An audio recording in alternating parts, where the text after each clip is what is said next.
વિજ્ઞાન. પાઠ ભારતમાં યુરોપનો અને અંગ્રેજી શાસનની સ્થાપના. પોર્ટુગીઝો ઈસવીસન 1498 વાસ્કો દ ગામે કાલકીટ આવ્યો. તે મરી મસાલાનો વેપાર કરતો હતો.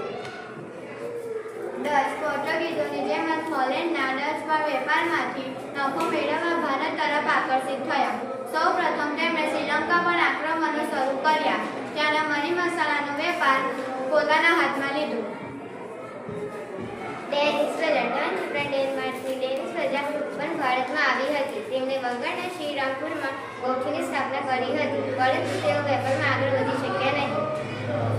અંગ્રેજો ઈસવીસન 1600માં ઇંગ્લેન્ડમાં ઈસ્ટ ઇન્ડિયા કંપનીની સ્થાપના કરવામાં આવી, જેનો હેતુ પૂર્વના રાષ્ટ્રો સાથે વેપાર કરવાનો અને એકાધિકાર સ્થાપવાનો હતો. ઈસવીસન 1613માં અંગ્રેજોએ જહાંગીર પાસેથી ફરમાન લઈ સુરત ખાતે પોતાની પ્રથમ કોઠી સ્થાપી. ફ્રેન્ચો ઈસવીસન 1639માં ફ્રેન્ચો મેડિવ નામના અધિકારીઓ ચંદ્રગીર રાજા પાસેથી મદ્રાસને પટે કોઠી સ્થાપના ફ્રેન્ચ ઈસ્ટ ઇન્ડિયા કંપનીની સ્થાપના થઈ. સુરતમાં તેમણે પ્રથમ કોઠી સ્થાપી.